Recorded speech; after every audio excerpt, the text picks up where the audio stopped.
अस्सलाम वालेकुम दोस्तों, अपनी आज की इस वीडियो में हम आपको 6 सितंबर में होने वाली जंग की वजह बताएंगे। दोस्तों, 6 सितंबर 1965 की जंग एक सड़क की वजह से शुरू हुई। हिकमत अमली के एतबार से यहाँ पाकिस्तान बहुत फ़ायदे में था, क्योंकि इस इलाके से महज 26 मील के फासले पर ही उनका रेलवे स्टेशन बदीन था। बहुत कम लोगों को मालूम है कि सन 1965 में भारत और पाकिस्तान के दरमियान जंग की बुनियाद रन ऑफ कच्छ के वीरान इलाके में होने वाले एक छोटी सी झड़प से रखी गई थी। ये पूरा इलाका एक तरह का सहरा था, जहाँ कुछ चरवाहे कभी कभार अपनी बकरियाँ चराते थे या फिर भोले भटके कभी पुलिस वालों का दस्ता गश्त कर लिया करता था। हिकमत अमली के एतबार से यहाँ पाकिस्तान बहुत फ़ायदे में था, क्योंकि इस इलाके से महज 26 मील के फासले पर ही उनका रेलवे स्टेशन बदीन था, जहाँ से बजरिया रेल कराची का फासला सिर्फ 113 मील था। पाकिस्तान की 8वीं डिवीज़न का यहीं पर हेडक्वार्टर था। दूसरी तरफ भारत की जानिब से कुछ मैदान में पहुँचने के तमाम रास्ते तकरीबन नाकाबिले रसाई थे। सबसे नज़दीक 31वें ब्रिगेड अहमदाबाद में थी, जहां से नज़दीकी रेलवे स्टेशन भोज से 180 किलोमीटर के फासले पर था। भोज यूं तो इलाके का एक छोटा शहर था, लेकिन मुतनाज़ पाकिस्तानी सरहद से 110 मील के फासले पर था। झगड़े की इब्तदा उस वक्त हुई जब भारतीय सिक्योरिटी फोर्सेस को पता चला कि पाकिस्तान ने डैंग और सराय को मिलाने के लिए 18 मील तवील एक कच्ची सड़क बना ली है। ये सड़क कई मकामात पर भारतीय सरहद के 1.5 मील अंदर तक जाती है। भारत ने इस मसले पर मकामी और सिफारती सतह पर एहतजाज किया था। पाकिस्तान ने इसके जवाब में 51वें ब्रिगेड के कमांडर ब्रिगेडियर अजहर को इस इलाके में मज़ीद जारहाना गश्त करने का हुक्म दे दिया। इधर मार्च के आते आते भारत ने भी कजर कोट के करीब निस्फ किलोमीटर जनूब में सरदार चौकी बना ली। भारत को उस वक्त और शर्मसार होना पड़ा जब पाकिस्तान ने मुल्की और गैर मुल्की सहाफ़ियों को बुलाकर भारतीय फ़ौजियों के छोड़े हुए हथियारों और गोला बारूद दिखाए। पाकिस्तान के कमांडर मेजर जनरल टिका खान ने ब्रिगेडियर अजहर को हुक्म दिया कि हमला करके भारत की नई बनी सरदार चौकी को तबाह कर दिया जाए।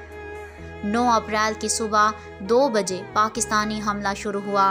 उन्हें सरदार चौकी, जंगल और शालीमार नाम के 2 मज़ीद भारतीय चौकियों पर कब्जा करने का हुक्म भी दिया गया। शालीमार चौकी पर तैनात स्पेशल रिजर्व पुलिस के जवान मशीन गन और मॉर्टर फायर के कवर में आगे बढ़ते हुए पाकिस्तानी फौजियों का मुकाबला नहीं कर पाए। ताहम सरदार चौकी पर तैनात पुलिस एहलकारों ने ज़बरदस्त मुज़ाहिमत की।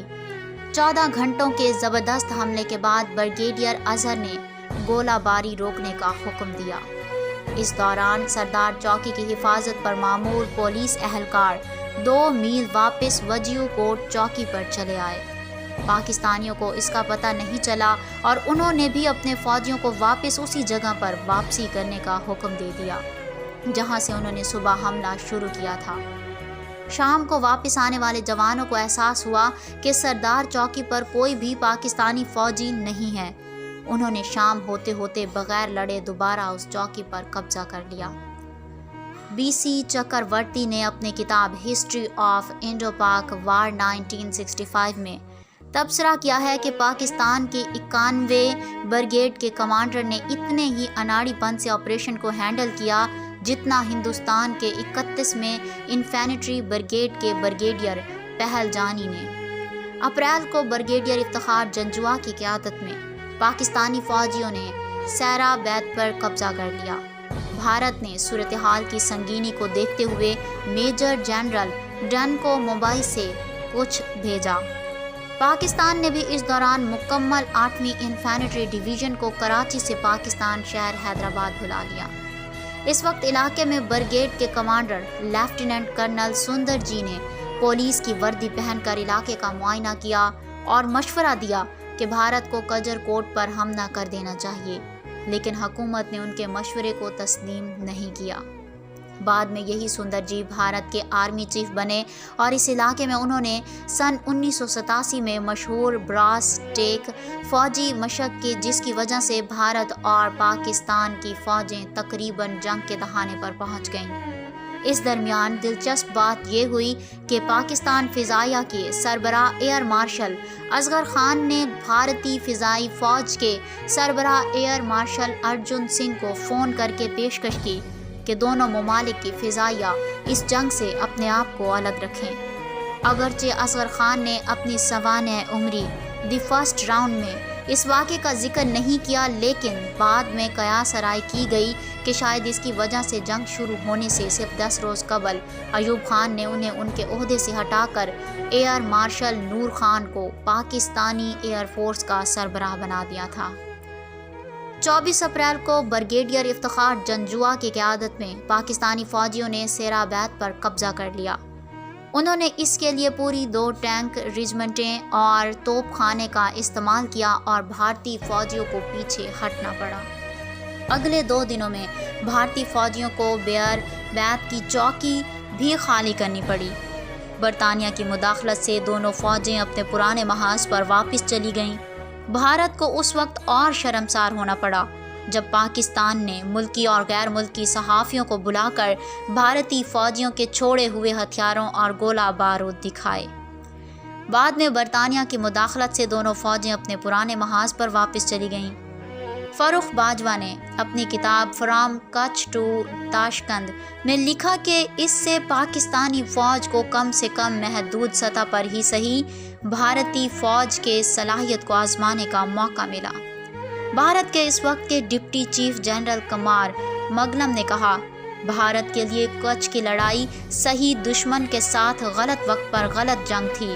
اس جنگ میں پاکستان ہندوستان پر بھاری پڑا، لیکن اس کی وجہ سے پاکستان کو یہ غلط فہمی بھی ہو گئی اور اس کا انہیں بہت نقصان بھی ہوا کہ کشمیر کی جنگ ان کے لیے کیک واک ثابت ہوگی۔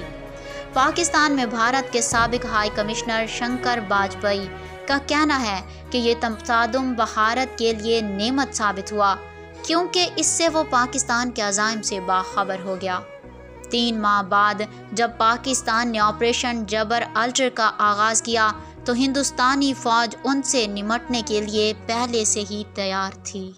SM انٹرٹینمنٹ کی تمام ویڈیوز سے باخبر رہنے کے لیے ہمارے چینل کو سبسکرائب کریں اور بیل آئیکن کو پریس کرنا نہ بھولیے گا۔